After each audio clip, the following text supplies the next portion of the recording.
Historical, climate, food, and economic data so you can make informed decisions as we shift into a new era. Here's what was, this is what's coming. Our world is never going back to 2019, so what will the new era look like? And most importantly, what is immediate that will affect the pocketbook and the outlook into next year so we can all get ready? Thank you for joining. I'm your host, David DuByne. Right along here with Ransom Godwin. Appreciate your special, valuable time right here on this beautiful blue planet as we sift and move more through the changes that are happening. I have a few notes I was trying to clean up and consolidate to get a more clear path of where this message goes and how to expand it. So a few things, I came through a bunch of handwritten notes because I like to walk in my forest and write, or sit next to a river and just write something. A few notes that popped out at me today, and Ransom, I know you might have a few ideas to throw after it, so I'm just going to read a couple of my thought notes here and then just let what follows in your mind after that versus, asking a question. I'm going to give my idea of what was rolling in my mind and then whoosh and see if we can compare some notes or something. Anyway, welcome to Mini Ice Age Conversations tonight. We're streaming on Rumble, Brighteon, BitChute, YouTube channels. Where are we? Twitter and Facebook. So we move from survival to abundance mode, or rephrased, moving from survival mode to abundance mode, because none of us should have to degrade our lives moving through these changes. We should all pounce on all the opportunities that we see in front of us with all these changes and problems. There's going to be the most solutions ever needed in human history, so we should be able to fill that void and make this world a better place. If you're able to utilize and understand these problems, what solutions are needed during the time. But if we're able to help the planet, help ourselves, where do you think that takes us in the new vibratory pattern there, Ransom? That was kind of the first starting thought that I had. So how do you respond to that?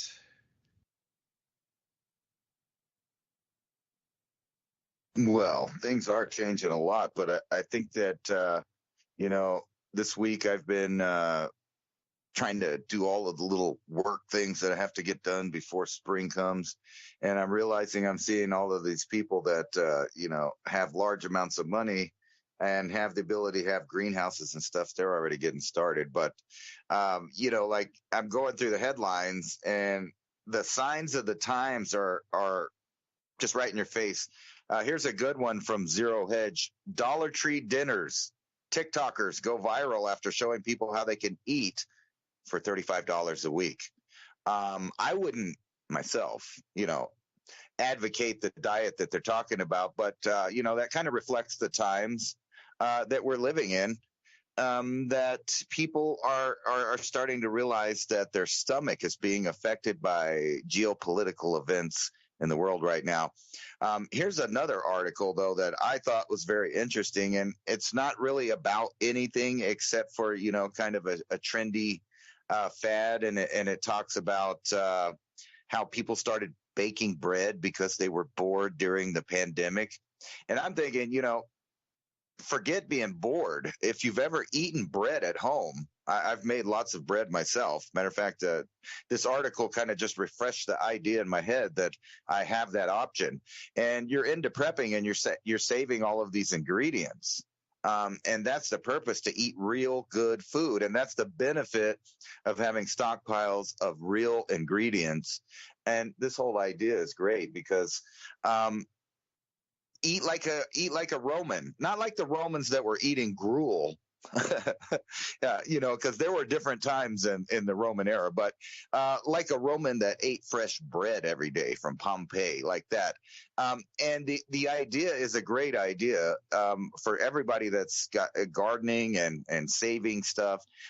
These are one of the best things that you could think of, is because we have good technology to preserve food now, so you can save all of these ingredients. And if you have power, you could, or even fire. There's a lot of wood stoves that work great for baking bread, and I'm sure it's a little bit different recipe on the baking. But still, think about that. If bad times came, hard times came, you would have to do just like your ancestors did. And because we're dependent on agriculture all through history, we know civilization wouldn't be there without farming. They had to farm to get these grains, and that's what led to villages and then cities and big civilizations. But to step back from that just a little bit and think about your own little habitation and the idea that you can make it through hard times because you have saved ingredients where you could fill the void. Say you don't have a great supply of fresh vegetables or meats. You can stretch those, obviously, just like your ancestors did with bread and other things like that. The summertime is abundance, but the wintertime, you're going to want to be staying warm. And why not combine the energy? Where everybody's about the green energy these days, but think about this. Energy is being used for every little separate action that humans do nowadays. But when you go back to the way people lived, they used a small amount of energy to do a lot of things. So they would be heating the house, they'd be baking the bread, and then later even on the really cold nights for places that live where it can get extremely cold, they were putting the kettles or the pots and skillets and things like that after they were really hot, and they would reheat those and put those in the beds to keep them warm to make it. These little tricks are things that I think Americans are going to have to get used to, and not just Americans, but everybody that lives in Western Europe. If the fads continue where they're cutting back on power, cutting back on food, and cutting back on your ability to travel, which means a reduction in trade or your ability to gather items and trade. That's the kind of new little renaissance I picture us in America at least having. And I saw an article today, too, that says, recession. Here it is right here. Recession needs to curb inflation. So you can kind of see that there are plans in the works, and they plan on crashing everything so that they could re-seize control of every little bit of the corners of the geopolitical arena, from companies to governments and all the way down to you individually and your belly. I thought it was ironic today because I was cleaning up. Well, I don't consider it cleaning up, but anyway, I was changing or altering my property to fit the needs or the guidelines of the municipality I live in. And I kept thinking, every time. Is that still ongoing? Is it? Yeah, but it was kind of, so ironic today because I'm going around and I'm looking at these like 20 different species of lettuce that are just growing everywhere. And, they got the little flowers coming out already. It's starting to get warm here. And I'm just thinking, I just really wanted to wait a couple more weeks and collect all those seeds. But I'll go ahead and chop them down. But, it's not a loss, really, because they just come back. You don't really kill it. But I was just thinking, what a waste to just waste all of these edibles and all of this medicinal, resources that I purposely allowed to be the dominant species to grow in the cracks and in the shades and stuff like that. Plus, it's a lot softer than some of the thorn plants that I have to deal with here. Well, that's soil remediation, in my opinion. If anybody looks and there's lettuce growing between the cracks of your concrete in your driveway, and you made like a super sick, completely green lines everywhere within the driveway or within brick spaces, that's soil remediation. And how dare they? And I say that truly. You're telling a human being that lives in the United States that they are not able to grow leafy vegetables on their property because then it doesn't adhere to a code of what? You can't grow your own leafy veg however you want to put it in planter boxes, or whether you want to grow it for soil remediation between concrete that didn't quite fit together. It always has that gap. Fill it in with dirt and grow something in it. If you have something growing on the side of the house, how can anything or anyone come in and tell you you're not allowed to even grow food on your own property? And, leafy veg, you're not talking about growing a 50-foot tall cherry tree. You're not talking going, 70-foot tall, like black walnut that drops thousands of pounds. And then when it gets wet, it turns into a black ink and ruins a lot of stuff. Or you could use it for clothes dyeing, whatever. Going back to the old school stuff. A lot of people, when they wash those walnuts, they have like a cement thing in there. They put them in a 55-gallon drum. They throw a bunch of water in there, let it sit for a few days, and they spin it, like those super fast cement mixers. And that water turns jet black because that seed coating comes off, and they just save the seed then and crack it. But that black water used to be used for dyes forever. So walnut husk, and it's also good for worms in the system if you can get it, and then dry it. And then powderize it and then take it internally. Not medical advice. That's just Native American Indian lore. So to come and say, I understand if you had a big, 70-foot walnut tree, 40-foot cherry tree sticking way out on the street, dropping stuff on people's heads when they're walking over the sidewalk or riding a bicycle. I get that. I get it. It's like a coconut tree in Hawaii. You want to make sure that fruit's not falling on people. But to say you got to pull up all your leafy veg because we just don't approve of it, it's not in the right box grown exact position, that it's just growing wild in your yard and you're being penalized for having such a clean, healthy yard that those nutritious plants chose your place to live. Like, just think of the absurdity of that. If somebody comes by and says your leafy green is not in the right spot, you have to tear it up and rip it up. That's ridiculous. I can't even believe it. That's why we need to get involved in local politics, because that needs to stop. That's not enforced at the national level. That's not enforced at the state level. That's some idiot dog catcher with nothing better to do than go tell people what they can grow in their yards or not. I mean, what part of the bureaucracy is that? Like, that kind of thing only can take place at the local level. Like, if you're telling me really in the Constitution, just everything that could be and that, let me throw something here for you, Ransom, how this matches in and the way some things this is my next thought that on my sheet that I was writing out today, all this stuff I was in my papers here. Some things have been commodified that never should have been commodified for basic survival of humanity. So think about it. What has been commodified that should be a free resource for everybody to use?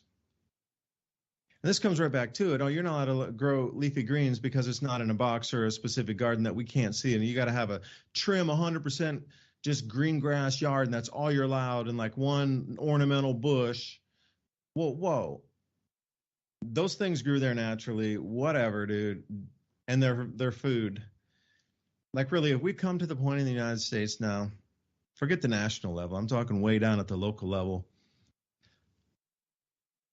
where these peon minions are trying to work their way and claw their way up the greasy ladder of politics, that they have the audacity and they think they have the authority to tell you can't grow food in your yard. In this era of inflation and rising prices and skyrocketing food costs, the reduction of EBT and food assistance coming up at the end of this month, and the audacity to tell you truly that you can't grow food in your yard that just naturally appeared because the seeds blew there and you recognize the species, that it's an edible, and you left it. And I will consume that once it becomes large enough. That they're telling you you can't do that. With all that knowledge you have, identify the species, know it's an edible, bring it up. At what point do we just say enough? That is absolutely unacceptable, and you have no authority at all, zero, to tell people what to do on their land if food is being grown. Well, that kind of hurts. That kind of feels sick in my stomach like that. What would you, what if they come up and start ripping your plants out? At that point, me and that person are going to have a huge problem. I'm serious, man. If somebody comes up and says, well, you can't have that, and just like step on the yard, no warrant, no nothing. Oh, we have a city ordinance to come in and rip up your plants. That's not the same, bro. You're trespassing. Get out of there. And we'll call the police right now and bring them up here and call the sheriff. You shouldn't even call the police in those situations. Call the sheriff because they mainly abide by the Constitution, depending on which county you're in. I know it's a finesse kind of thing of which county and which state. But a lot of sheriffs are very constitutional based. Now, if you're going to, say, hey, you got these, you have to mention it that, have these city officials that are trespassing on your land, trying to rip up your food, and you can't call the local police because they're intertwined. I need the help of the sheriff. Get them out there. Sheriff's the highest law in the land, by the way. On the spot, they make the call right then. If little flimsy Joe over there has a piece of paper and says, well, I work for the dog catcher's office part-time for the pull up the plants and don't let people grow their food bureau, on the spot, sheriff's going to say, that's null and void. That doesn't count. And that's the way we all should be thinking. We should be defending our neighbors too. If you see a bunch of people come and try to rip up food around your local area, are you going to allow these same people that have derailed trains, sent all types of legislation to let the UN overshadow United States law and bring in UN mandates to push on top of these cities and turn them into 15-minute cities, limit carbon, limit trade, limit business, limit fertilizer, limit food production, and those are the local officials? The change needs to start at the local level. I've realized that in the last month. Nothing happens at the big levels. National, it is what it is. The real change, if you're going to want those 15-minute cities not to come near you, if you're going to watch them not try to put carbon allocation taxes on local farms in your area, you're going to have to start that at the local areas for politics. So anyway, maybe I went on a ramble there, but I couldn't believe that, because you think about, you're going to have to break the will of the people. You're going to have to malnourish them. At that point, you could bring in central bank digital currencies and the digital ration incarnate at the exact same time. They would be a duel, like a DNA strand of nastiness unwinding its digital filth across the planet. Because the digital ration incarnate and CBDC, they'll come intertwined for sure.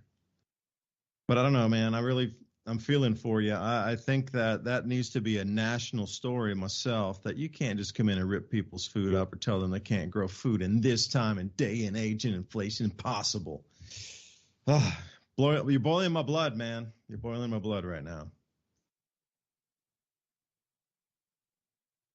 I know, but if you really think about it, it's kind of like a Twilight Zone level strangeness, because the idea is that you create an environment that looks like the Scottish Hills, or someplace on the UK island chain there. Even though that grass doesn't really grow over here, right? You have to import it and you have to do all of these chemical things and maintenance to keep your lawn like that. But it does supply industry of lawnmowers and pesticides. But if you really think about the weird part of it, so just for example, those particular species, some of them just grow wild. Some of them I've been throwing seeds around the yard, but they're all different types of lettuce that'll grow wild. Like the wasabi, like we talked about last week. It's delicious stuff. But their idea of a maintained yard is because they're on this idea of property value, ordinances, and tidiness to look more urbanized or whatever your neighborhood is, like the homeowners associations. And it's not really a new thing. Actually, you could probably do a quick Google search and find lots of incidents of exactly what you said, where local municipalities trespassed on someone's land, cut it all down. Actually one example was in Tulsa, Oklahoma, where a woman had grown an entire yard full of medicinal herbs and edible herbs and stuff. And the way that they saw it is it was just like a field with weeds in it. So the city just came and mowed it all down. They gave her a bill. She took it to court. She won later. But guess what? she's not going to grow all of that stuff back immediately. So the entire time spent doing that was stolen from her. If you want to look at the growth as some kind of inventory or product that she produced, that was stolen from her.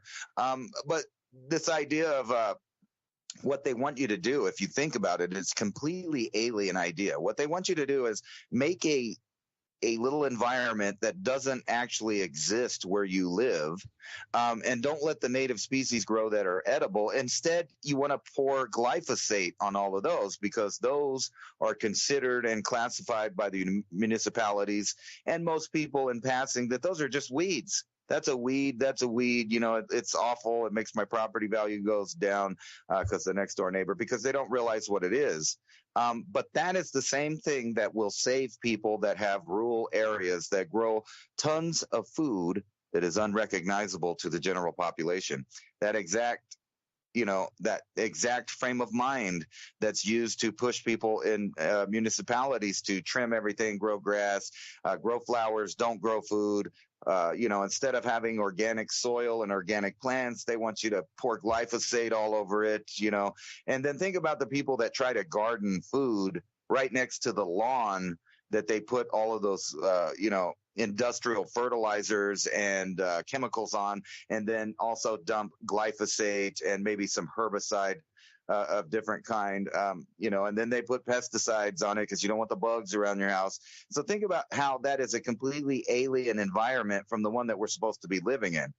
Think about, wouldn't you rather live in a cubicle of organic soil where the bug species are there, which brings the bird species, which brings other animals, and then your neighbors will look at you dumbfounded when the birds hang out in your yard, and whenever the wildlife wants to hang out in your yard, and they wonder what you're doing, when you're out there filming these exotic animals that are hanging out in your municipality.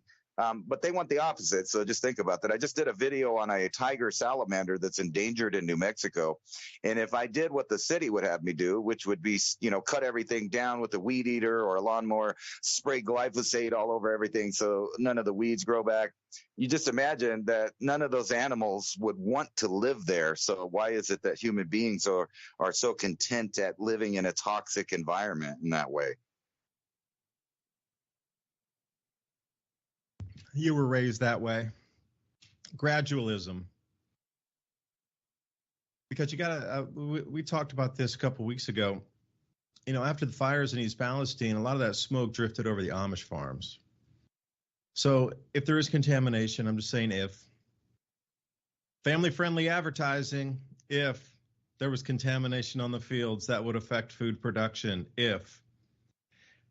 They would have to then go buy food from a supermarket because they wouldn't be able to grow food on their own land because there'd be too much pollution in the soils that would be uptaken in the plants and make everybody incredible sick. It would be too contaminated, the soil for them to grow for this season for sure. So how does that put our gradualism of being exposed to these chemicals, toxins, food additives, preservatives, etc., over 50 years, 20 years, however long you are, 70 years, if some of you older listeners out there. Shout out to the youngsters, man. If you're just 10 listening, thanks for joining the conversation. But that's gradualism. Imagine somebody getting just blindsided. This first time they've ever eaten our processed foods coming out of our own supermarkets in America. Like, how would that affect you? And you got to think about that. So when you ask that question, that's how they do it. It's just every single day. It's a little bit. Because I had a chance to talk to Marjorie Wildcraft, and I'm also in their Grow Network. And we're going to be working with some vertical gardening on the fence this year, and food forest abundance with Jim Gale to do a food map, very much like, Ransom talked about, the person who was growing all the wild medicinals and the medicinals in the garden. They have a symbiosis. They're in different heights. They're in different spacing. So you can map that out and plant in the exact areas to make everything work in a food forest with a plan. So you just plant it all at the same time in layers. And she was saying that, coming up it looks like May, June, that things, at least from their end, and they're really connected into a lot of growers and farmers, and farm markets, these kind of things, that availability of food is going to get leaner coming up May and June. And I was like, Marjorie, what do you mean? And she says, you got to go check out the planting over in Ukraine. I said, all right. So I know a few sources there, and I did just that. And then, she's a couple days ahead on the of hearing this. So I'll read you that this comes off of Twitter here. And this is off 24/7 Ag. So you can find them. It's full ag news, and they have all the Brazilian planting, which I might run through because Brazil's looking really, really, really way far behind on the corn planting. It's too wet. They can't plant in the fields because the seeds will rot before they germinate. So it's the lowest ever. And 2021 was the lowest ever before that. So it's interesting that 2021 and 23 are the two lowest corn producing years. But back to the Ukraine here. It says, facing fields full of mines and short of cash, many Ukrainian farmers are likely to sow a much smaller area this spring than they did following Russia's invasion, and what could be a further blow to global food supplies after disruptions last year. So if I may spin that into English in a longer version here of explaining that. So facing fields full of mines. There's been a huge amount of ordnance that's been going back and forth from both sides, and a lot of it's quick movements, like just rapidly moving through 100 miles that way, back 50 miles, up 20 miles, and they're running through farm fields the whole time doing this. So you got to think all the way at least to Kyiv, or in the middle of the country, that whole area out to the east, back of the Russian border, all that farm area has just been run over back and forth of trying to secure area in the conflict. So full of mines, yeah, there's unexploded ordnance, plus all the field fences have been run down, the irrigation's been broken, the roads are torn up, so you can't even really get farm equipment in there. And what I'm looking at is just like these giant ditches and craters and all kind of thing. You could not get around that. So if you had a big piece of equipment, I'm looking at these fields here going, now you need to come down really small to be able to get around all the areas that are torn up. Now, there are some bigger splotches there that are still you could run bigger machines on, but there's a huge majority where it's only going to be small machinery. There's so many twists and curves and, ditches dug out and things just, piles of dirt, 3 feet high all over in the fields where something erupted and whatever. Short of cash means that they don't have the money from last year for the exports because the grain corridor got shut down there. Remember, there was like an export embargo. So all the grains were sitting there, not exported. So by the time they got approval and the UN brokered deal to get the grains out of there through the Black Sea corridor, the grain, most of it had been relegated to, chosen as level of or relegated to animal feed. Well, it was human consumption at the highest level of what could be used for factory production of foods for human consumption. It sat around so long that it was downgraded to animal feed. And then some of the animal feed at that time got a little more moisture into it and was deemed unusable, but still buyers out there will take it. They do the extra steps to try to, I don't know how they get, they had some mold and fungus issues in the corn. They call it black corn. So you're going to have to, pull those out by hand? I mean, in the real world, when you got 500,000 tons of grain, you got black corn in it, it's just a total loss. But over in different parts of the world, somebody will buy it and then pay somebody to pick through and pull out the very darkest bits of corn out of each ton and then put it back together, scramble it, roll it, and then resell it or use it in their own factory, whatnot. So sowing smaller areas, and this was the thing that was talked about, is Ukraine is a huge, huge, huge breadbasket. And in terms of export to like Africa and different developing nations, it's the number one on the planet. Like the U.S. is not predominantly shipping its number one amount of export to Egypt, for example, or the Sudan. The big players within the United States, a lot of it's going to China, Brazil's buying some, the EU's taking it in, but it's not, what you consider like Malawi as a top trading partner to for sure take all the corn from America. But the Ukraine is all the way through North Africa and the Middle East, parts into the stands like Kazakhstan, Uzbekistan, Kyrgyzstan. Those areas buy a huge amount of corn from there. And also Kazakhstan's a huge wheat producer in itself. And Iran's right there. So you get that whole block of major wheat producers, corn producers, all there. And it stays pretty much in that regional area of all those developing economies. Like that corn or wheat is earmarked for the rest of that part of the planet. So that's going to disappear. They look like they're going to probably be down 80, conservatively 80%. And then they say this conflict is going to continue to grow in size and ferocity. Well, we're coming right into the planting season. Like the fertilizer production and delivery, I'm sure is disrupted. So is the seed supply. Like I don't see roads taking, 50 tons of seed in there to supply a small farm community along with, 150 tons of fertilizer or something. You're going to need extra on that. I don't see any tanks there for the ammonia to pre-season the fields. I don't see any equipment. I'm sure the fuel depots aren't functional. Pipelines for sure are all broken up. Fencing, if you had any dairy, forget it. You're going to have to reinstall all your fence again. And just the waterways, too. They got crushed canals everywhere. It's backing up into the fields, damming some areas. Like those canals that are carrying water across farm fields and farming areas, those have been damaged themselves. So they're not carrying water like they used to. So it just, as soon as it hits the pileup of debris, it starts making its own just new stream through a field and following the path of least resistance. And I'm sure those places were filled in over the hundreds of years after they rediverted the water. A lot of water's going back, creating just mass flood zones and like estuary areas and just sculpting its way through fields. You can't put heavy farm equipment in after that. It's super soggy. There's so many things going wrong over there. 80% would be a very conservative estimate. See, I will say one thing. I was pretty much on the mark on calling it for a 40% reduction in 2022 back in 2021, based on what was happening just after the invasion there, plus the Hungatonga eruption, plus there was already a lack of fertilizers anyway in that area.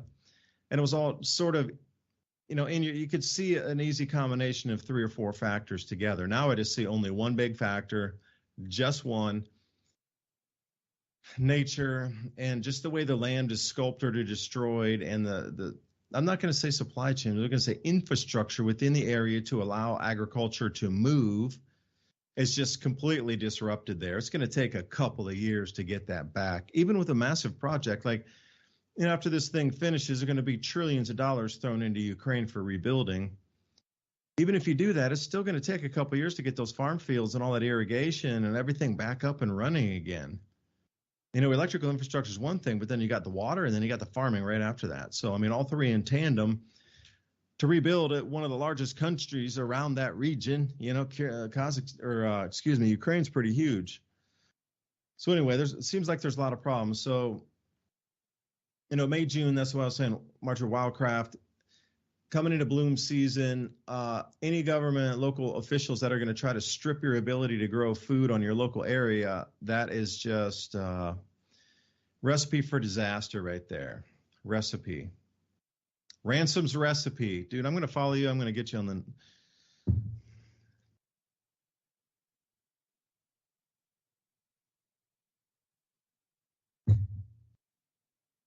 What was that last part?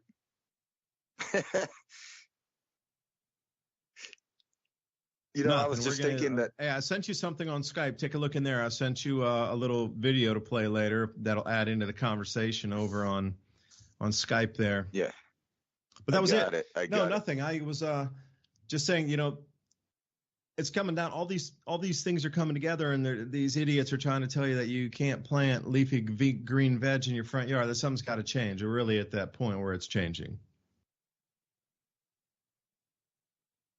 Nah, they would rather I just sprayed it with poison.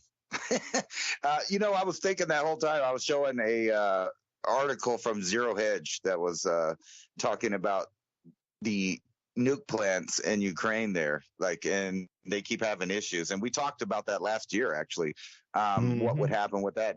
And it's like they just keep pushing that idea. They're just going to keep messing with it. And you're talking about, they're going to cut back the growing size in the little growing zones in Ukraine. They might just end up with a totally, off the table menu there. I mean, from end to end, none of the deer will be able to be eaten. None of the grain will be able to be eaten. It'll be just like Chernobyl. I mean, you remember when they used to put out the alerts for people that lived all the way up in Scandinavian countries and Norway and of those countries there about not eating the reindeer because the weather pattern had blown over a bunch of the radioactive particles on them. Just imagine if that happened in the Ukraine because they keep messing around. And it's almost inevitable, especially if you were looking, what was it, yesterday or the day before, Russia finally responded with their hypersonic missiles, just obliterating targets. And I'm looking at the news over here, and I can't help wonder if I'm being propagandized, because it seems like, according to the news, that Ukraine is, they're doing really good. They're just annihilating Russia. They're not having really any losses of their own. Every combat situation works out for the Ukrainians. They just need lots more, things that we're sending them. I don't know if you saw that NATO barge that was on the news headlines where they were saying it had 100 tanks and a bunch of other stuff. So the idea, is one-sided of what's going on there, and I'm not believing it myself. I'm sorry. Nothing can just be one-sided. Any war in the past that I've ever heard about, they would be reporting casualties on both sides, talking about losses and gains of both sides from the spectator, so to speak, countries. You know what I mean? They'd be saying, oh, well, they died over here, and then there was this, but it's a complete one-sided propaganda. So if there really is a war going on there, and things are blowing up like they appear to be, I mean, I've seen video of flattened towns and cities now. How long until something, if not the nuclear reactors, gets obliterated and changes life in Eastern Europe for 100 years? I don't know, 50 years. How long did Chernobyl last? I believe it's still, a spot that that has issues. It's a tourist destination now. Maybe Ukraine can get rich in about 30 years from the tourist industry, where they could show all of the mass graves and the nuclear power plants that went up and all of that stuff. But on our side of the world, don't worry about feeding yourself, and don't worry about these other things. Just donate that money, pay your taxes, and Ukraine all the way. I'm being sarcastic, obviously. Blue and yellow, baby. Blue and yellow. Woo, number one. They might have to put a little radioactive sign on that blue and yellow flag, because that gold is supposed to represent the endless fields of golden wheat, and the blue represents the blue skies. And they might have to change that for a more modern, more trendy, NATO look. But things are upticking there, so don't kid yourself. I wouldn't expect much food coming out of that area, no matter what happens for the next 10 years. I just don't see them producing that much stuff in that area unless combat theater ends the show. Yeah, that's true. Because I get a lot of information of people I talk to, or on somebody's show, or they're on mine, and just the exchange of information is really good. And I do some consulting. There's a lot of talk that moves. And something that has just recently popped on as sort of a unanimous, or I don't know, it's a trending number that seems to be more of the conversation talk, 10 years. And I heard it one, and okay, 10. I thought it would be more, around 2028, we'd really start to swing out of this. Because keep in mind, everybody out there listening, there's a few more events to happen, and then we're going to come to what I consider the apex of the first wave of this cycle of the two waves. So after the first one, into 2028 or so, we'll be done with that first wave of disrupted magnetic fields on the sun, and the way it's disrupting our own electromagnetic fields on the planet and the rest of the planets in the solar system having, changes, more luminescence, they're glowing brighter, wind speeds are changing, Neptune's atmosphere reversed, you got auroras coming out of the crust of Mars because it doesn't really have a pole. Then our own effect, really all these changes that we're seeing, it's just so incredible right now. It would be overwhelming for somebody 10 years ago, even to look at the weather headlines or the agricultural headlines or the economic headlines. If you were to take somebody from just 10 years prior, not 100, not 20, not 50, just back and say 2013, 2015, after the financial crisis, and you dropped them into today's headlines, they would be shaking on the floor going, this can't be, it's so close, how can it be? This should all culminate, and this is the first, they're trying to distract. When I say them, I'm talking about elite powers and whatnot. So here's what we're going to go through. So the 10 years, is it valid? That should be more of the question. And let me see if I can find a quote or something I was working on today that'll match up with that. The awakening of humanity in a new vibratory pattern. This goes right along with all that electromagnetic change. This is why the distractions must become larger and larger to distract away from that awareness. Trying to keep you trapped in a certain frequency, power parasites can control. So these electromagnetic changes that I speak of that are changing all the planets in the solar system and the sun, the way you perceive reality is going to change. The human physiology and the way the planets and magnetic fields on the planet, everything, even the hemispheres of your brain are going to interpret the world around you differently. So this is going to increase. There's going to be a huge amount of fireballs coming in through, it's about the last half of this year. I've heard it called the year of fire. There's going to be a huge amount of bolides rolling through the last part of the year. Not right now, but give it until, August or so, which is going to coincide with the runaway ozone depletion event in August through November. After that Hunga Tonga eruption up there was a huge amount of ice crystals that went into the mesosphere. Like 10,000 times more than has been measured in our modern instrumentation.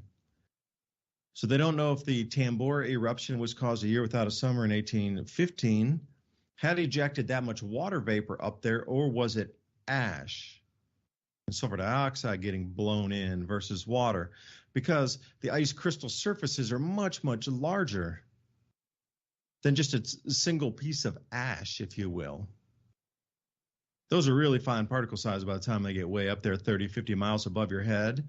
Well, the ice crystals in comparison are much larger. But as far as we know, at least the measurements that have been talked about so far, about 10,000 times more than the averages on a registerable precipitation or moisture, how they calculate that in the different layers of the atmosphere and the stratosphere, troposphere, we are up into the mesosphere, at about 10,000x what the normal is. But the thing is, ozone breaks down on that ice crystal surface. So the ozone, for just a quick primer 101, ozone is an O3 molecule. You breathe and we breathe O2. So can you imagine if you were to breathe O3, how much more energy and oxygenation to the blood that would provide? Just saying. Ozone, I think Rife was working with that. I know Tesla had worked with it. Marconi, I know, was working with that back in the day. Dr. Brown had too. Seems like anybody along that spectrum that understood frequency of vibration and the bonding of molecular bonds to bring different sustenance into the body. So O3 breaks down. O3. It breaks down into a chlorine oxide or bromine oxide. So they got a little chlorine's up there hanging by itself, a single atom, and it's saying, hey, I want to bond. And then bromine also is up there saying, hey, I want to bond with something. I'll grab an oxygen and let's dance on the ice. So the amount of ozone that's going to be lost coming up at that same time, we're going to get a huge heap ton of like these bolides and different space debris coming in. It's going to coincide and overlap at the end of the year. And when I say runaway ozone depletion, this is no joke. This thing is going to be so massive, so giant, so fast And scientists are going to be so baffled. Look at them, scientists baffled why the ozone hole increased above the year 2000, its biggest ever. So the reason I'm telling you, there's going to be a huge amount of UVB that reaches the ground. And that in turn is going to just smash the plants and reduce yields. Did a whole video on it, did my newsletter on it for the month. And then when we come into 2024, just to, October of the year after that, the 4 gas giants will be lined up in their square, which hasn't occurred 79 AD. You could go back to, say, 2300 years prior, like 300 BC, and you'll find another one of those matchups. Not exact, but pretty close. And we're going to roll through that magnetic window. And then 2025, immediately after we come into our spring, like April, May, June, Earth is going to be in front of the sun by itself, and gravitationally, every other thing in the solar system is behind us, pulling everything directly in to the side of our Earth because the sun's behind us. Jupiter, the entire solar, all the planets and the sun are behind the Earth. And we're going to be zooming through a very weakened, just a bow shock. More debris is coming in because the sun, its electromagnetic field is behaving strangely. All right, that brings us to 2025.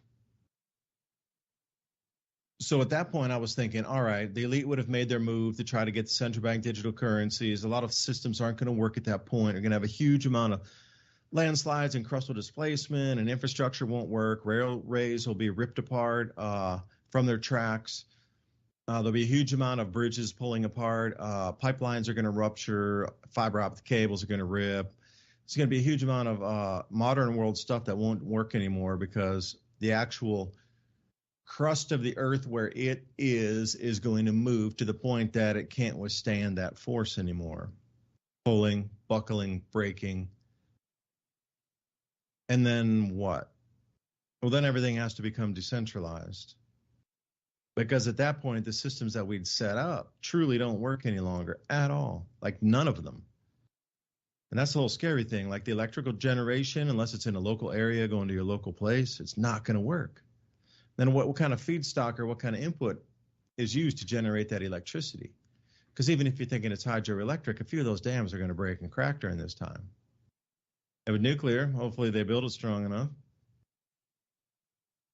But then you got to think about the delivery of things by pipelines, gas and this sort of thing, and oils, and those pipelines are going to be rupturing all over the place.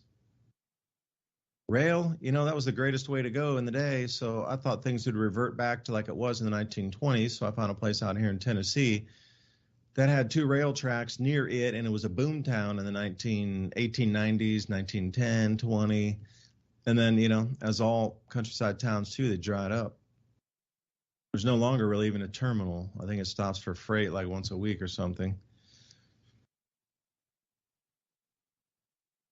But those kind of things are not going to be as usable as you think. They're going to be regional networks that will survive. Absolutely, yes. Unbelievably, for sure. We're going to step back like 1850. You got to think the rail network in 1850 that delivered to cities was very regional. And even those companies that had their own networks within a state or sets of counties within a state, those were little tiny private railroads that started to get conglomerated and bought up like we see today. And now there's just Costco on the food side.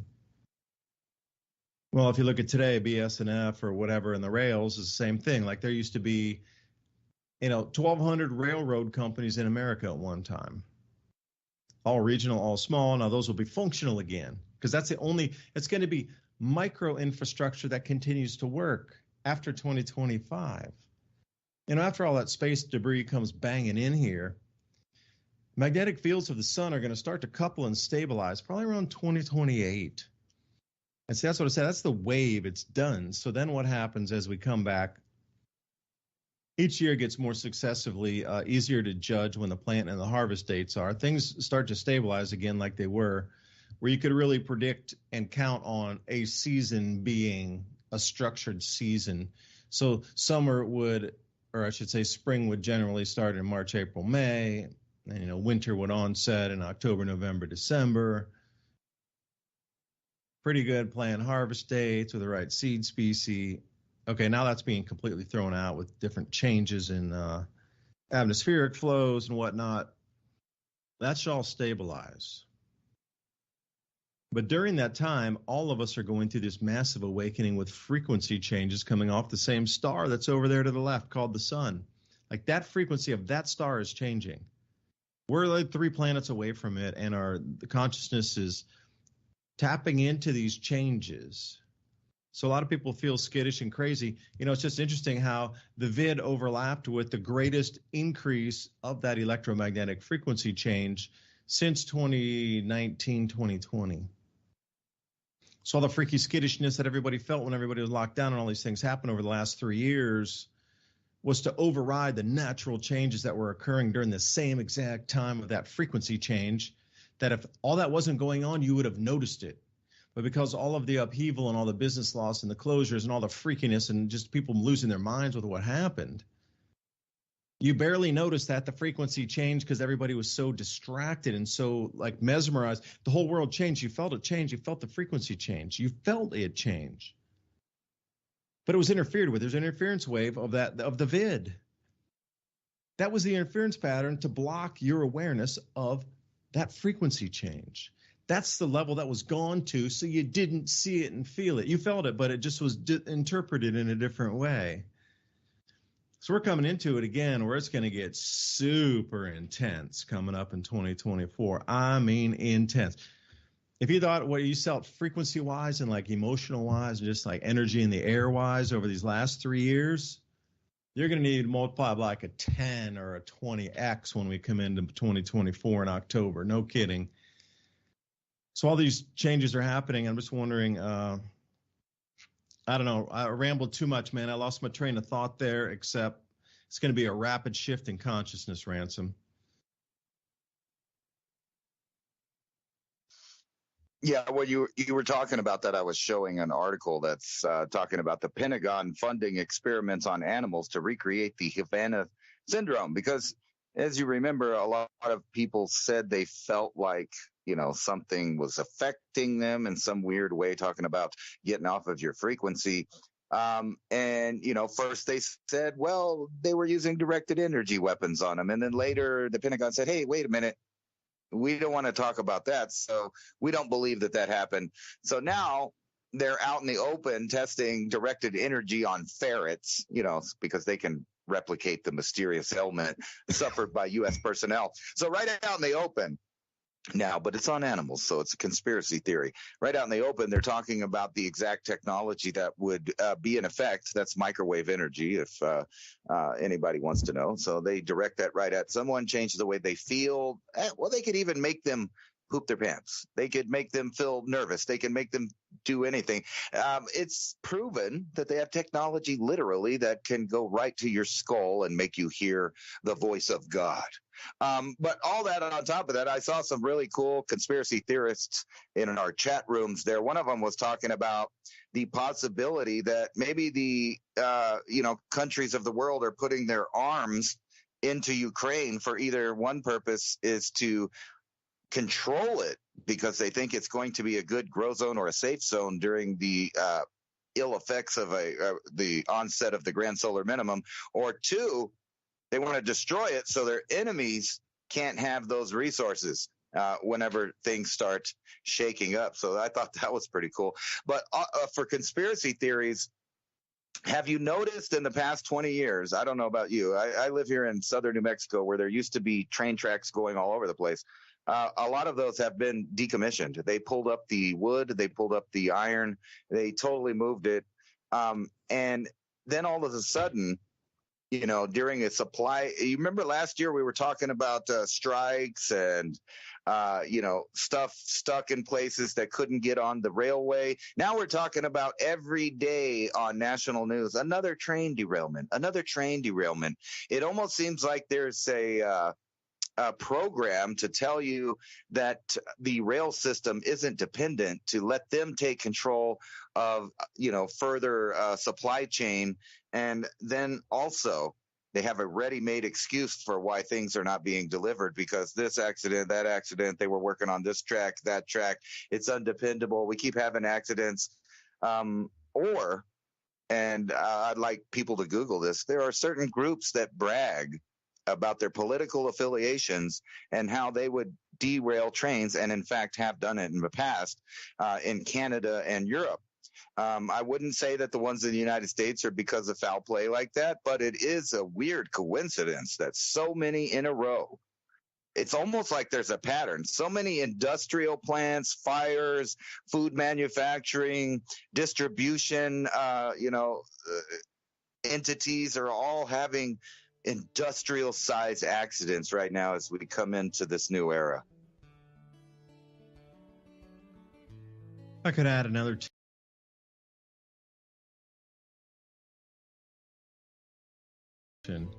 First one's Myanmar. Also Kazakhstan.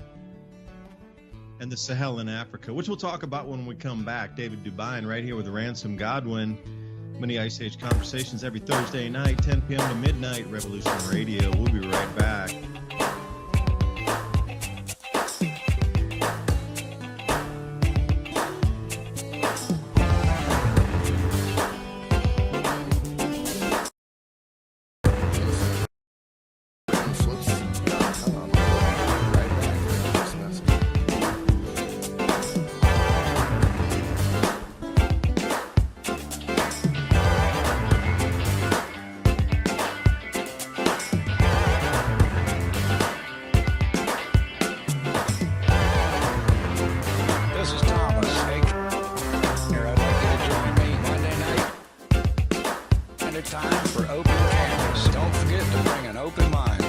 That's right. Bring an open mind to open canvas. Again, that is Monday nights, 10 p.m. Eastern. You're opposed to government corruption. This is Revolution Radio.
Thanks for listening while we took that short break here at Revolution Radio, freedomslips.com. And yeah, we're going to get back to your host.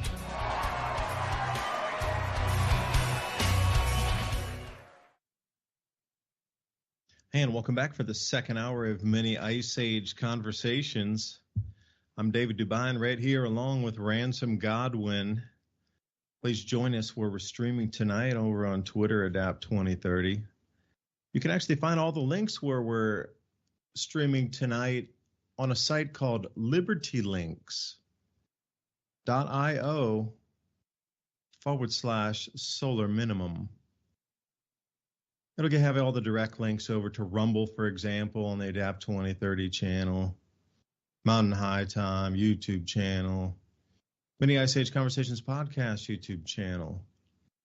Because there you can interact with those of like mind in the comment sections, as well as right here, Revolution Radio, the chat board.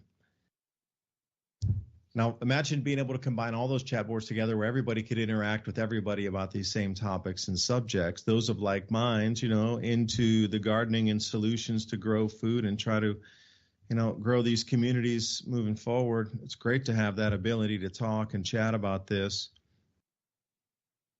because I don't really like going into the politics, but, this freedom of speech, Tucker Carlson goes on and has videos of something completely different than what the entire last year was about. And people went to jail and were arrested. And like the whole narrative of this political party bad, that political party bad, based on something that is now proven to be false. That is crazy. And all these people over there that are supposed to be supporting the Constitution saying, hey, the very first one, number one, freedom of speech, are telling them in session, you got to shut him up. You can't let him talk about that. You can't let him release it. So if we're at that level, then every channel that we can possibly keep open for free speech and discussion needs to stay on air. Freedomslips.com, Revolution Radio would be one of them. Please consider a donation to keep running costs, production costs on air, so Ransom and I can keep bringing you information just like this. I think it's important. That's why I spend my time doing it. I love doing what I do. I really, truly love it. I'm like in the middle of the solutions, but, identifying the problems too. But the exciting thing is seeing all the solutions that are out there that truly makes me know that it's possible to live without all the centralized delivery systems that we got hooked on, dependent on, and none of our faults. Everything was stripped away slowly, that gradualism again, Small towns, everybody knew everybody at every store. Suddenly, over 40 years, it turns into everything's just Walmart, and all the small businesses are gone. This type of gradualism. But it could be done because it was done before. Think about after post-World War II in America. There was no megalopolises and there's massive supply chains and all these things. Yeah, sort of for the war effort, but it was mainly hubs of manufacture, like the steel mills in Pittsburgh went directly on the rail to like Newark and New Jersey and out off the New York port somewhere. That kind of trunk line. Otherwise, cities were self-sufficient. Things ran on rail. Things moved by truck. It was very regional and local at that time. So you don't even really have to step back to the 1800s to know it's possible. You only need to go back to, the 1950s, late 1940s. Solutions are out there, but to start the program again tonight, Ransom, just before the break, I ran out of time to finish my thought. So you were talking about the possibility of grabbing a grow zone, one of the biggest ones on the planet, called the Ukraine, for food production for whoever wins and takes that region. Because from my study, and as I was talking about the last hour, one of the things that was going to accompany all of these cycles and events within the cycle was going to be a reduction of food growing ability 45 degrees north and above to the North Pole. I mean, we don't grow anything in there anyway, so just draw a line around the world at 45 degrees north latitude, and anything above that goes to pretty much zero. you might have a little bit a lucky year or something straggling, or like at 44 degrees, 43 degrees south or north latitude. But otherwise, it's just going to be diminishing returns year upon year upon year for at least the next 10 years. And that was started back, and I will unequivocally say that started in 2019, identifying that trend and pattern that it was decreasing, decreasing, decreasing. And the same with the southern hemisphere. It would be anything 45 degrees south down to Antarctica. So to draw that line around the globe at 45 degrees south and just take away everything that's under that line and just take it to zero, nearly. And you're going to see there was a huge amount of food production on the planet that was going offline anyway. There are going to have to be new areas that come online to make up for the lost production. And if it were to move in tandem where there wouldn't be mass social chaos, just saying, the population would need to decline with the amount of grain grown or food grown. There would have to be some equation there, and one would have to equal the other. In a controlled decline all the way for food production, 45 north, 45 south, population would have to decline because there wouldn't have to be that many mouths to feed. Now, you're going to look for zones that you're going to switch, and this is what I wanted to talk about, Ransom. You'd mentioned control of Ukraine. I totally agree. There's another couple areas, grow zones, that could expand production as well. Myanmar's another one, and those of you who longtime channel listeners know I used to buy coffee in Myanmar and export it into Asia.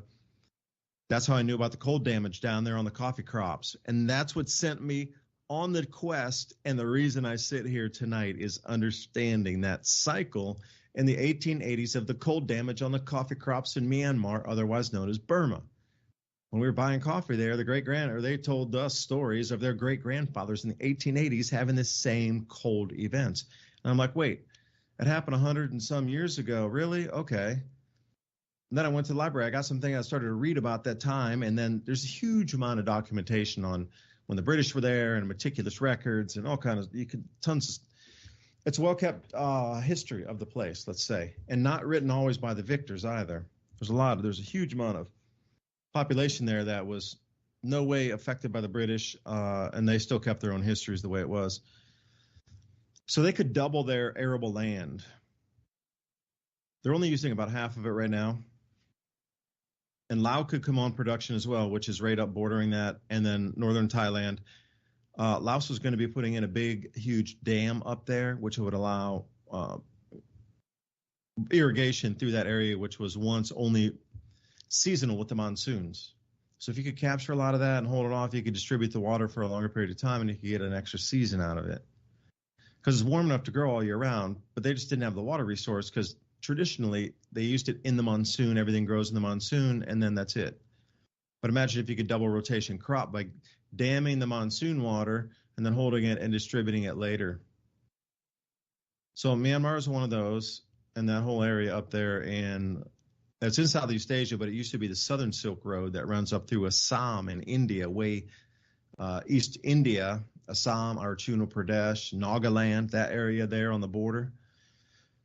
That used to be the old Southern Silk Road. Super ancient as well. I'm serious. Now, that place is way more exotic than the Silk Road in the north, going through the Tarim Basin and out in Xinjiang and that sort of area that went into Uzbekistan and Kyrgyzstan, that area.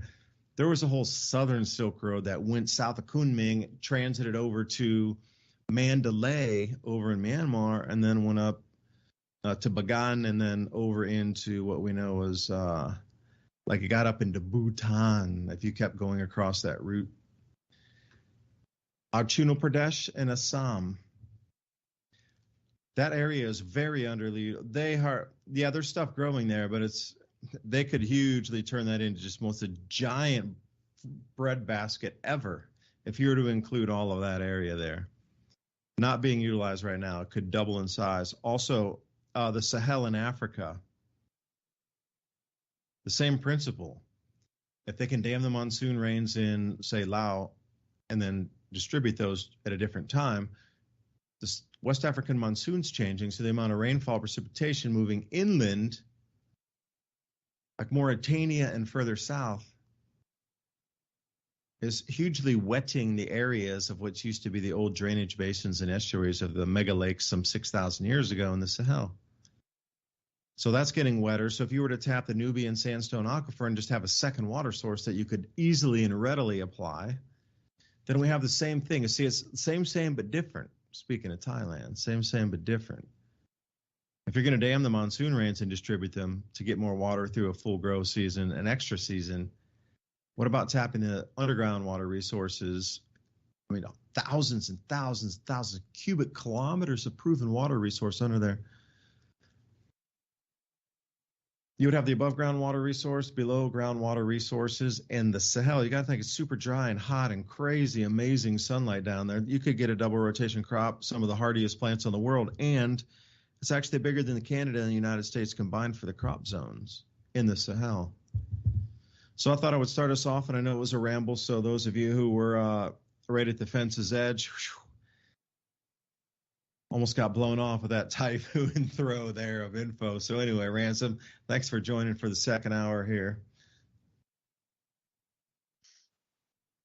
Yeah, I think another one of those grow zones that is being planned out is the Yucatan. When I recently visited there, I talked about this before. The entire area is being laid out the groundwork. It's like a grid system. If you saw it from the airplane, it's like a grid system going through the jungle. I saw an article the other day where they destroyed a cave that had like, I don't know how many brand new, never seen before species, and they just filled it in because they were making a road over that part. So instead of going around it in any way, they just destroyed it. And it just kind of shows you that there's big plans for certain places. And it makes me think, if I went back into Mayan times when the Mayans were doing good, not their bad times, but when they were doing good, or whoever lived there, whichever civilizations were living in the Yucatan there, and they were doing good. I wonder what was going on up in North America. I don't see that big breadbasket area was the same kind of breadbasket that it is today, where you have all these farmers using the irrigation, the aquifers to do it. Instead, it was like brutal colds before the end of the hunger drive, brutal colds, big animals that you had to kill and stuff like that. But I wanted to talk about, we're in a good spot in history, though. I was going to, except for these little battlegrounds that are going on. And another one I want you to pay attention to, because I called this last year. They are going to turn the southern border into a destabilization zone, very similar to, I wouldn't say like the big guns and explosions and tanks like what's going on in Ukraine. However, if you've been paying attention to the border for the last couple decades, and the increasing amount of certain people in our government that want to turn it into a combat operation versus, and it's so bizarre because you have two groups. You have a group that seems to be letting anybody and everybody roll over the border like if it's not there, which is one destabilization tactic, Cloward and Piven. And then you have another one like if you know who Eye Patch McCain is, the guy that looks like a pirate. He's really pushing for combat machinery, combat operations. And maybe that is a good idea or a bad idea, but if you look at what Mexico's doing, is they're sending up military assets towards the border. The cartels are becoming increasingly violent. And it's not just what people think of when they think of cartels. They're not just fighting over human trafficking or drugs. They're fighting over avocados. They're fighting over cornfields. They're fighting over things like that. So that kind of action is already happening over here in the Americas. Whether or not it'll spread, I guess all depends on our own government, whether or not they turn the area into a combat operation, which if you remember a while back, whenever they arrested El Chapo's kid, there was military operations going on. There were C-130s, there were, little birds and Black Hawks flying around with big guns, shooting down at villages, which is the exact same thing of the type of stuff that's going on in the Ukraine, and the same thing that was happening in the Middle East and all of these countries that got destabilized, that in turn sent their populations northward to Europe and Eastern Europe, Western Europe, both of those being destabilized, while the governments there are backing off of all the resources for everyone there, energy, food. And here's a nice article right here. Great Britain to require backyard gardeners to register their chickens. So you know there's this. That's the same. I'm talking about vegetables. No, zero. No. Right. They want us to register our gardens. They want us to poison our yards. They want us to register our animals. You know, and every month or so I see these articles that talk about how you can't eat the deer or you can't eat the turkey because of this virus, this parasite, that parasite. And although I'm not saying that those articles are not true, it seems like the food is being attacked. The backup food reservoir of humanity is being attacked on the mental aspect of it. And it started kind of, and I'm going to go ahead and say, in a certain meat market in China, which was a direct attack on the food supply, if you think about that, making millions or even billions of people worry about a traditional form of groceries, traditional form of a grocery store, where you go down to the meat market and you get what fishermen and farmers and ranchers and all of these people supplying their things. So when you look back at the United States, you see them attacking Amish and different ideas like this. So kind of to back up what I was saying about the grow areas, if the environment were to change and they knew the cycles based on previous cycles, you would think that they would have strategic plans, which I've mentioned before, like Bill Gates and others have plans of moving the crops to new places because their specific kind of crops that they are growing are environmentally sensitive, you know, and can die and starve everybody out with just a little bit of environmental problems because they're, you know, and they keep using these terms. And at the same time, they're telling Europeans and Americans, you know, you can't do this, you can't do that. You can't farm, you can't ranch, you're destroying the planet. Obviously, none of that stuff destroys the planet, because if you look back in any time period in Earth's history and you think, hey, wow, look, life was flourishing, it is the exact opposite of what's now, and the exact opposite of what they're pushing as this idea. It's like a weird terraforming. I know you said that a bunch, but think about this. If they put the right assets in the right places for, you know, different reasons that they tell the public, whatever the story is for the theaters of war, and then all of a sudden another issue so happens to happen, maybe kind of like, you know, how we had a bunch of troops in Afghanistan just in time for 9/11 to happen so that we could start working on certain pipelines, and then reflect that to now where certain pipelines belonging to other people just so happen to be ready to blow up right when all of these energy tussles are going on between the powers that be that control that. And then at the same time, telling each individual person in the world that they are the problem and that they have a limit and they can't, you know, the whole idea from top to bottom in the green movement and all of this, don't eat food that's healthy, you know, don't do traditional things that have made humans survive for eternity, like farming and ranching and, you know, things like that. Don't ever supply yourself with a bunch of food at your house. Don't ever, you know, get a good deal on some kind of supply, because all of those things are bad. You can't be, you know, stockpiling and hoarding stuff that someone else that didn't do that might be able to use. That's a whole totalitarian communist idea I can see going. And it's been happening for some time. Can I ask you a question? Yeah. So if you constructed a greenhouse with 6 millimeter plastic and just a wood frame, could that be considered like a porch? And would you need to get permission or go to get zoning permission to put that off the side of your house? Because then it's more of a greenhouse structure using a wooden door with a wooden frame with 6 millimeter poly wrapped around it to enclose it. Would that get around the thing, or would that get around the idea and the restriction of having? But then you got to move. The plants don't want to move; they're wild. But you could still grow stuff in the greenhouse if it were to be usable.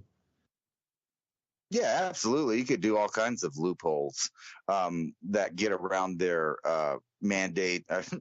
That's not the right. They're ordinances that they have in different municipalities. There's lots of loopholes. The problem with that, though, is that every time you find a loophole, they change the ordinance. You know what I mean? It's a constant battle of property rights versus the authoritarian view of the way that you should do with your property, because everybody knows it's really not even your property.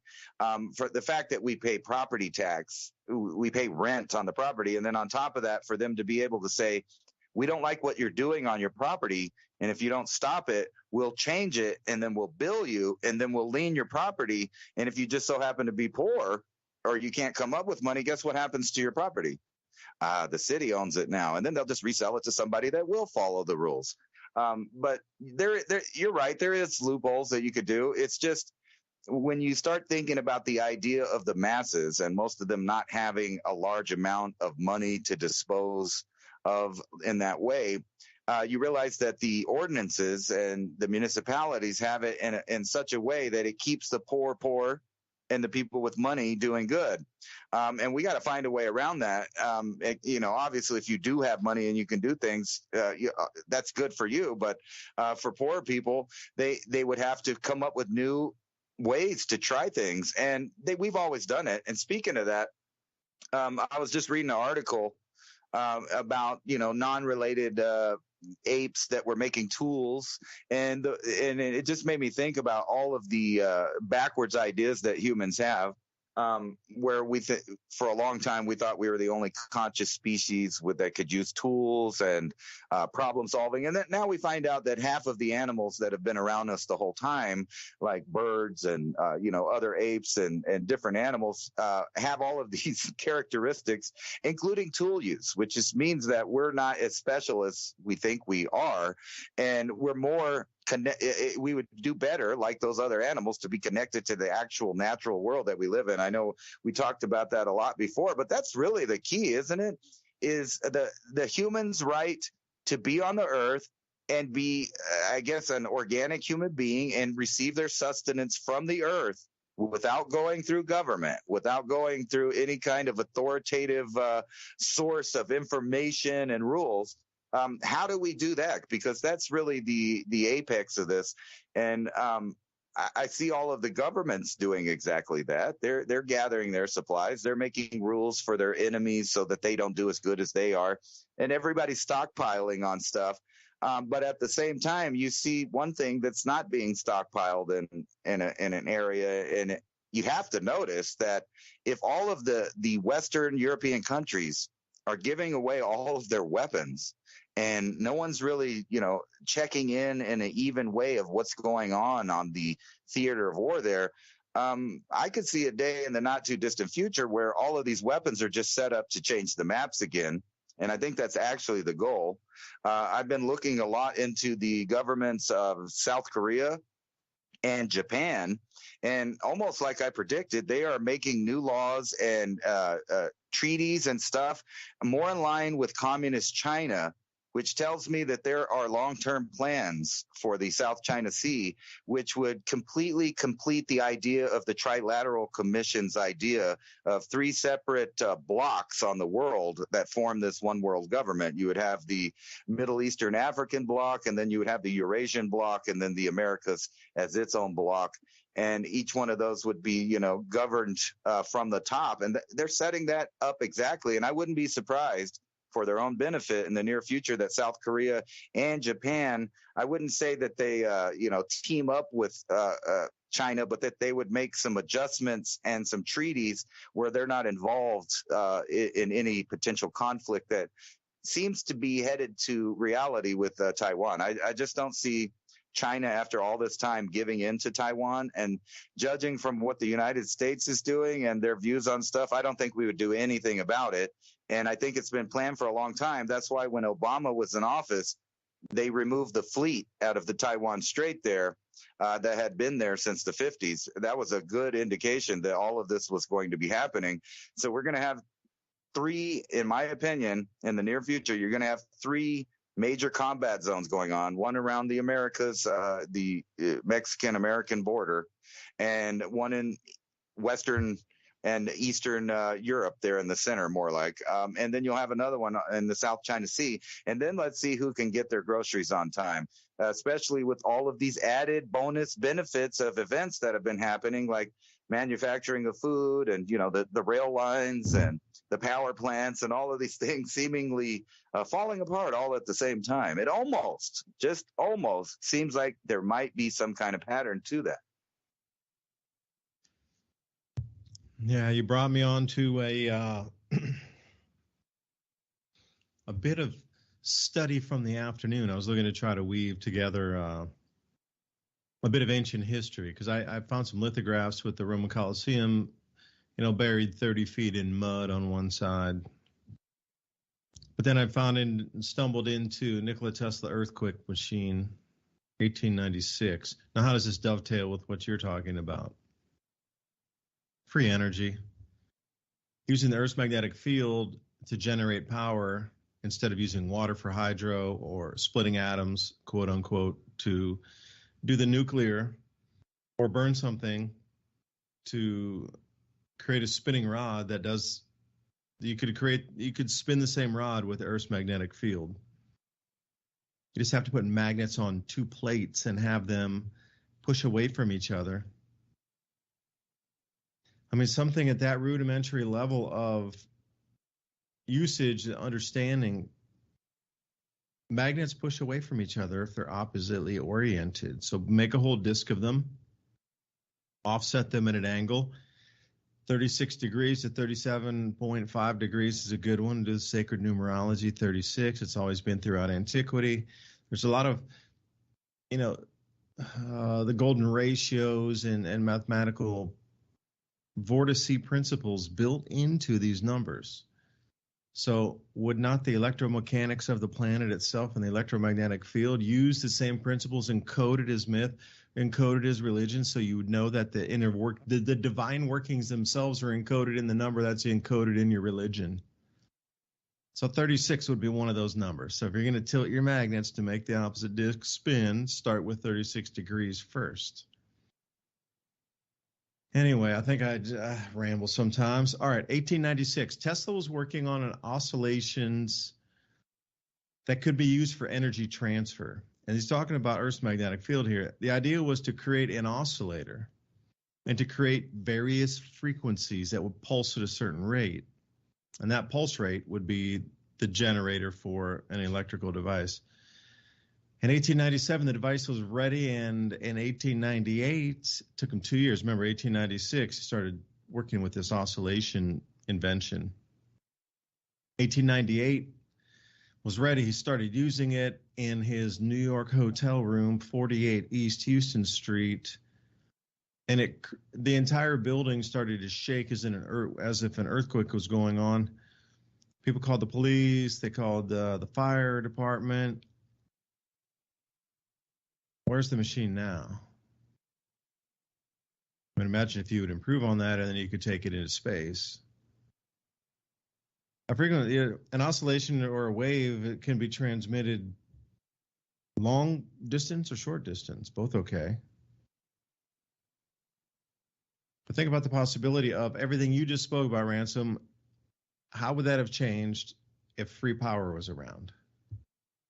Like, everything we're even talking about would never have even happened. We'd be sitting on a completely different planet, not even having this conversation. It'd be so wild out there that it would be a bizarre science fiction where people would walk outside a press going, that was such a dark movie, I don't want to watch that. But that's our daily lives here because of the control mechanism of banking, because of all these resources we never needed ever. And you look back in this thing and like, who hijacked this planet? Terraforming the skies, terraforming on the earth. You can't tell me that digging out trillions of tons of minerals and coal and all these things and burning it.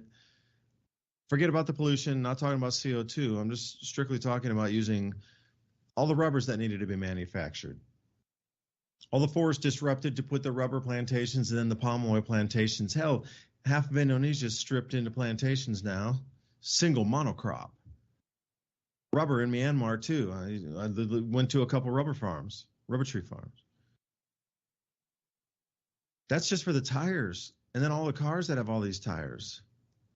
If we'd have weightless transportation with these same oscillations and magnetic levitation devices offer, we never would have even needed to build any roads on the planet as you'd understand them now, with all the concrete and all the asphalt it would be a completely different structure, probably even be natural. You could follow the contours of the planet, of the earth, of your local area. And the fossil fuels, not only the drilling to find it, but the maintenance and the rigs and the steel to create those rigs and the pipelines and all the refineries, you wouldn't need any of that. None of it. Zero. So now I'm starting to slip back in here. Okay, this terraforming is under the guise of business expansion.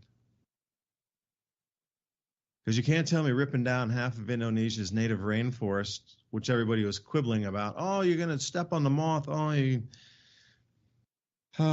many times have we heard that over the last 40, 50 years? The planet's going to die tomorrow if you let the moth go, the salamander. Oh, yeah, but you let them tear down half the Indonesian rainforest, which probably tens of thousands, if not hundreds of thousands of unknown species were wiped out to monocrop the rubber and the palm oil plantations. It just is so bizarre and so absurd. And, you go to the oil drilling and how much pollution has been put out. It's almost like the spills are on purpose to pollute coasts with a known breakdown factor that they would then change, like the water pH or the water viscosity in a certain range across certain, and the weather patterns are bent and they're different. There's just a lot of changes that took place on this planet. And none of it, zero of it would have been needed if we had been using magnetic levitation, oscillating motors, magnetic power production plants on demand in your home. This was all in the 1890s. That was already here. And we built out an entire planet of systems that we 0% need other than there's only two purposes: control the human race on the planet, or to terraform, or both. And I'm going to leave it there because I'm going to get in. Ransom. I don't want to go any deeper on that one.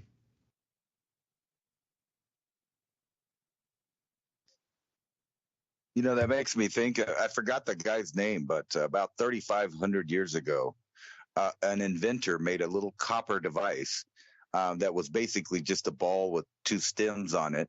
And when you put the fire underneath it, it would, of course, boil the water and the thing would start spinning from steam power.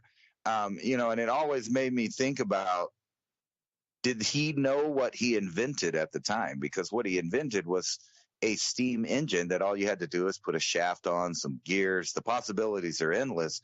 And an entire industrial revolution could have happened 3,500 years ago or so. Imagine what the planet would look like now. And it makes you wonder if that just wasn't a technology that was already recognized by the powers that be. And they just said, you know what? Nope. And that was the end of that invention. Because we know that kind of thing happens today. We know it from Tesla. We know it from endless patents of, devices that people have invented to go on gasoline engines, diesel engines, electric engines, et cetera, et cetera, et cetera. So we know that the powers that be do not want us to have what they call disruptive technology. Unfortunately, they have the same view on disruptive thoughts and disruptive civilization, meaning if they don't like the type of civilization that you are doing, and even if you're doing well at it, like the Amish, for example, you're going to be attacked. So in some ways, we're going to have to move into a time where our knowledge is hidden. And I know I've said this before, but we may be going into a time where community is the only thing that we have to figure out. Real, genuine, loyal, high intelligent friends in a community that all are producers of something that is valuable to humanity. And not only that, those people have to be secretive about what they're doing because there are so many regulations, laws, rules, mandates, codes, penalties, etc., taxes that will interfere with just the basic human behavior of trading and living together in a communal sense and still having independent freedom and thought during that. So I think we're about to go into a time not unlike one of the previous resets where secret societies, secret schools, and secret education had to be formed so that certain groups wouldn't lose information over time or during the reset. Like if you just look into education today, it's obviously not about educating our children. It's about indoctrinating our children to ideas that are contrary to a nuclear family and a community that produces and is self-sufficient and self-reliant with not only their mental state, their medicines, their foods, but their education, know-how, and philosophy. The whole idea that we're coming into this era where there are two sets of facts about everything and an entire half or more of the population judging people on simple ideas of freedom of thought, freedom of speech, freedom to protect yourself. We know the way that the governments judge. If you just take water, for example, water was ruled by the Supreme Court as not a human right. And think about that. If they can rule water not a human right, then why is food a human right or air a human right or any of these other things? But in the meantime, they sell you these ideas that are negative, destructive, destabilizing ideas to the masses. I can name a few, but I'm not going to. I'm sure you know what they are. But things that go away from taking care of yourself, taking care of responsibility of your own life and those you produce, and the idea that we live in a time, too, where they can convince people not to have their own offspring, that's somehow bad. The only thing that you really have a human right, think about it, is to reproduce yourself. If that is a bad thing. And I was thinking about this the other day. I'm not what you would call a Christian per se, although, I agree with a lot of the beliefs, wisdoms, and morality of some of it. However, I'm thinking, I'm looking at these story times happening. I'm looking at the new statues being put up everywhere. I'm looking at police arrest people in different countries for thinking and for praying and for doing basic human protest of just standing there thinking to oneself. And this is happening around the globe. And we all got a big taste of it with this reformation of government powers during the last 2 years. It's really scary to think about what's the next emergency and what's the next powers that the powers that be claim to be theirs. And like I said, water, air, food, these are all ideas that we need to survive as human beings. But so is the information that allows us to utilize those resources. So what a scary time. And it's a good thing that, there's so many out there right now fighting the system. They continually get shadow banned, censored, taken off the air. And what are they really telling you? Ways to be healthy, foods that are probably good, alternative thinking about some ideas. Are these really what they call violence? Because that's what's going on is the state, the governments around the world are calling basic human freedoms and ideas violence, like speech. And, think about why in the world would you ever think in reality that you would match up an Amish farm with a SWAT team in the same sentence or story? That's like putting food, edible foods, in the same idea with toxic poisons. And that circles back to, kind of the weird matrix that they formed us, that's a completely artificial world. And that's exactly what they want, an astroturf world with GMO plants and certain guidelines and behaviors that they control from the top down, influencing people's opinions and their mood. And just like that article from the Pentagon, do you think that if they admit that they're doing a certain thing to animals, that they haven't tried it or don't do it to human beings? Does that make sense to any of you? No. But your statement about 3,500 years ago of having the same technology available,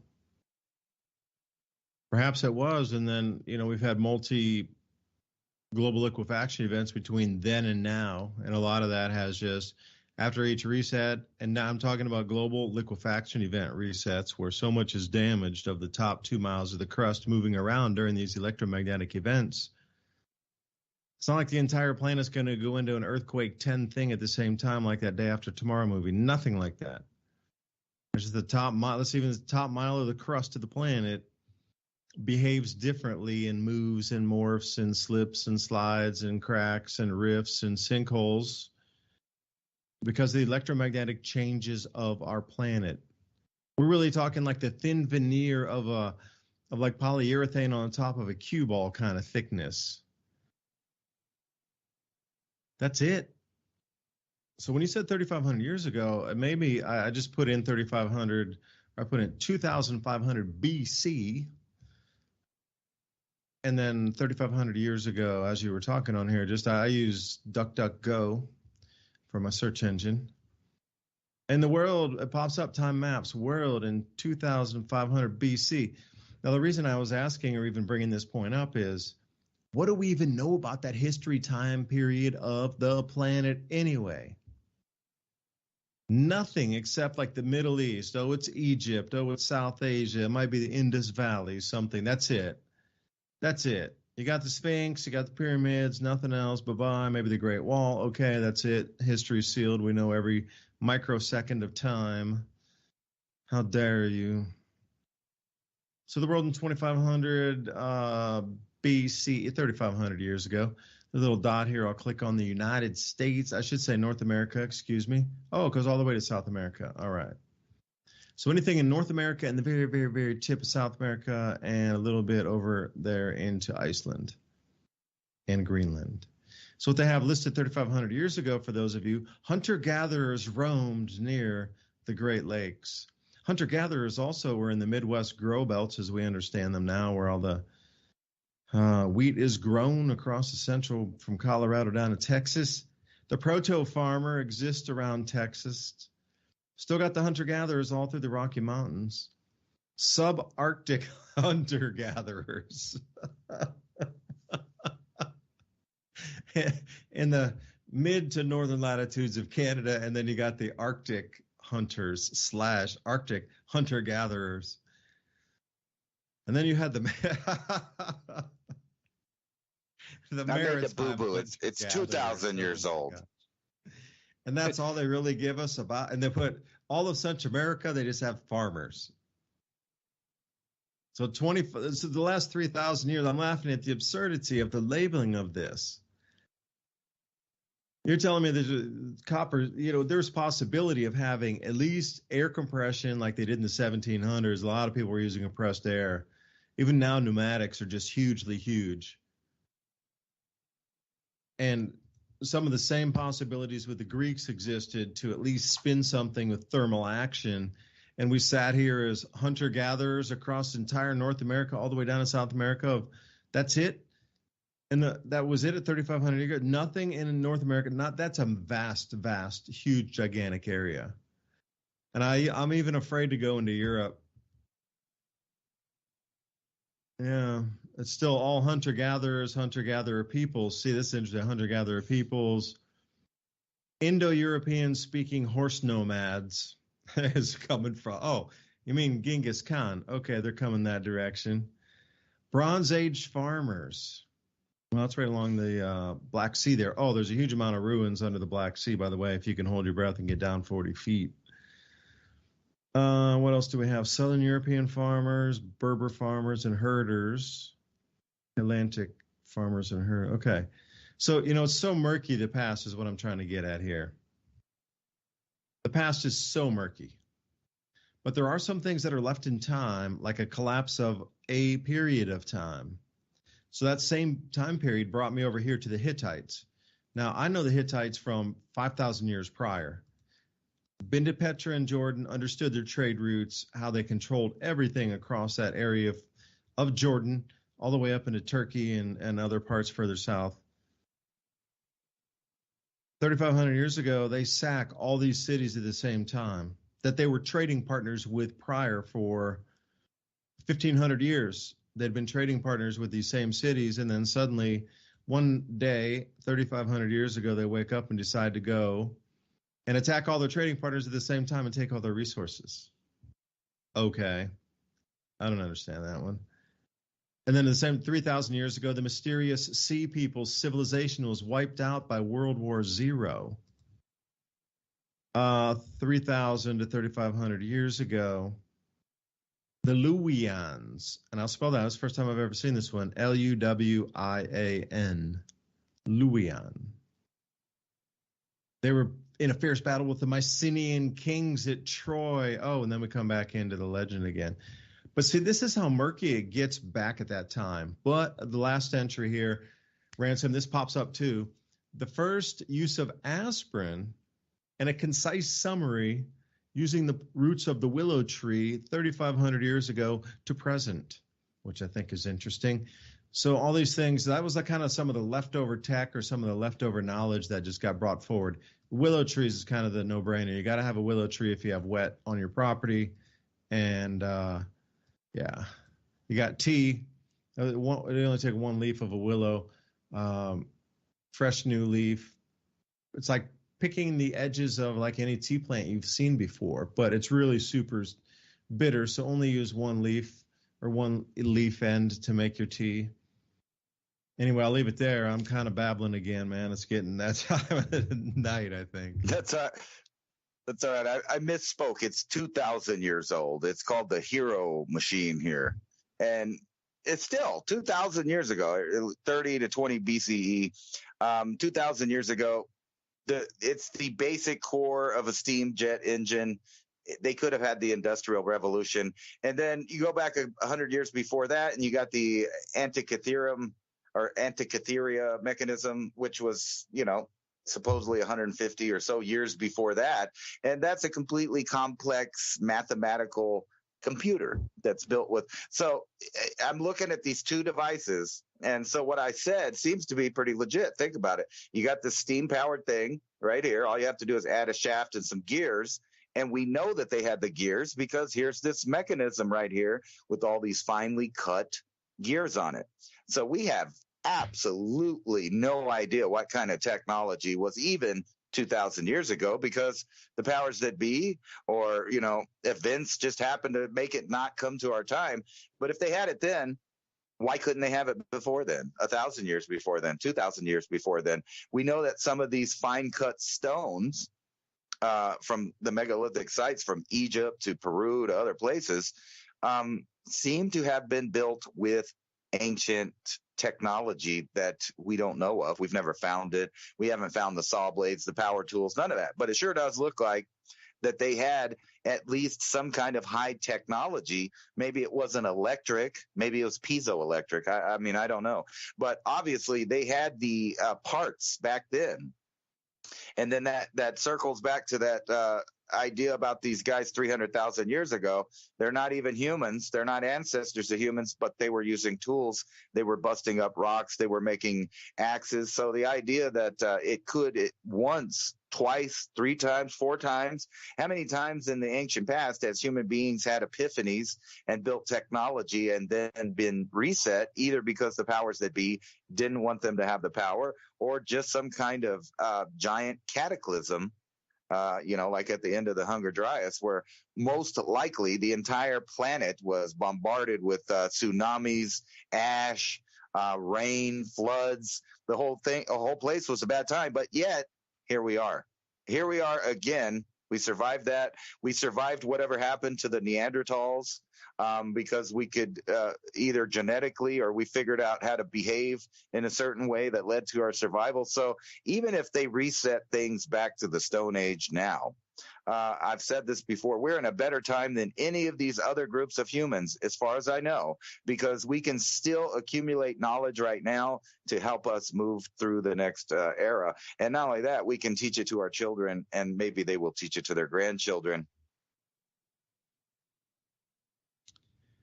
Could I take you a journey in time, do you think?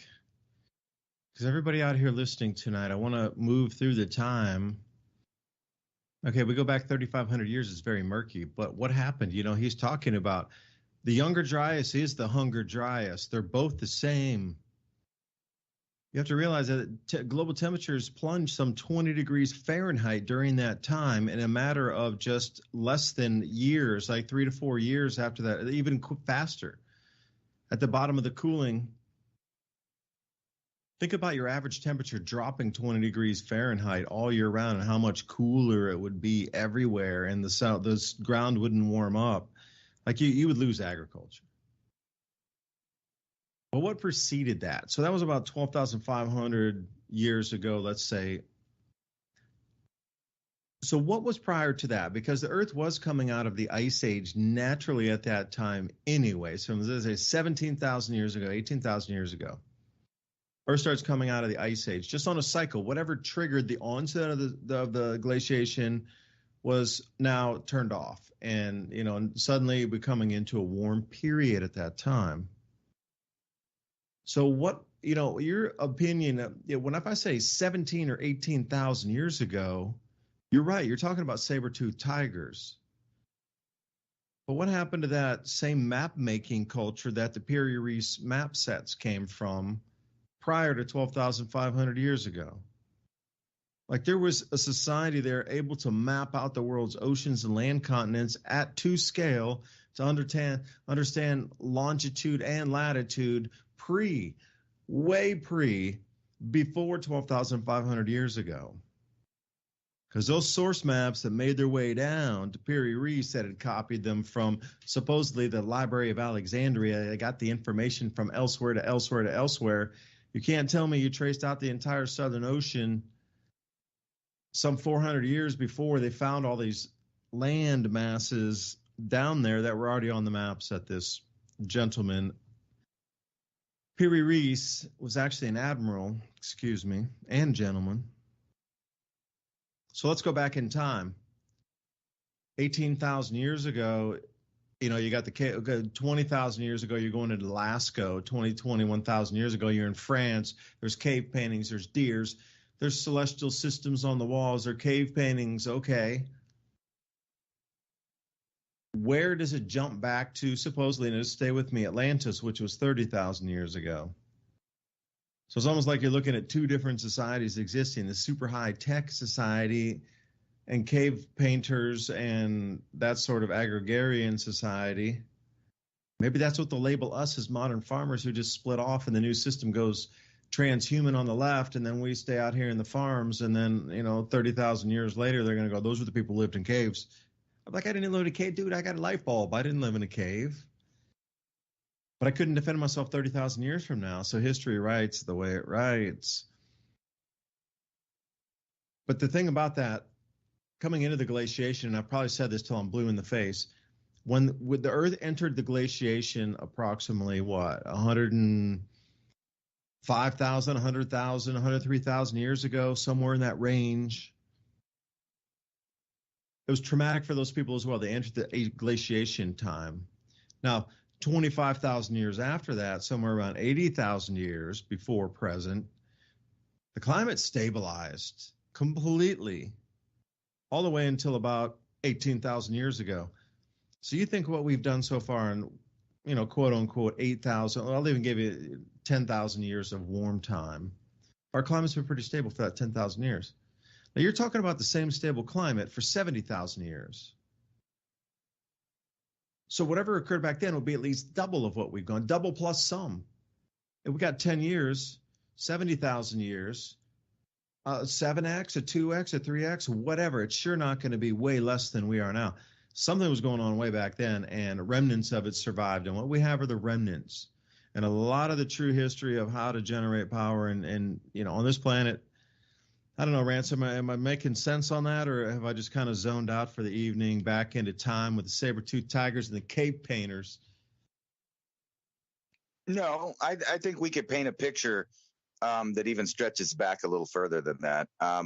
There's a big argument whether or not Tiwanaku in Bolivia and Peru, the whole structures there, are 17,000 years ago old because of the orientation of it. Seems to be that it was built on what they thought was the cardinal directions at the time, but it's not lined up with now. And actually, we see that when you go to Göbekli Tepe and some Minoan sites where they turned it just a little bit And God knows how long in between they did this, but they kept building monuments.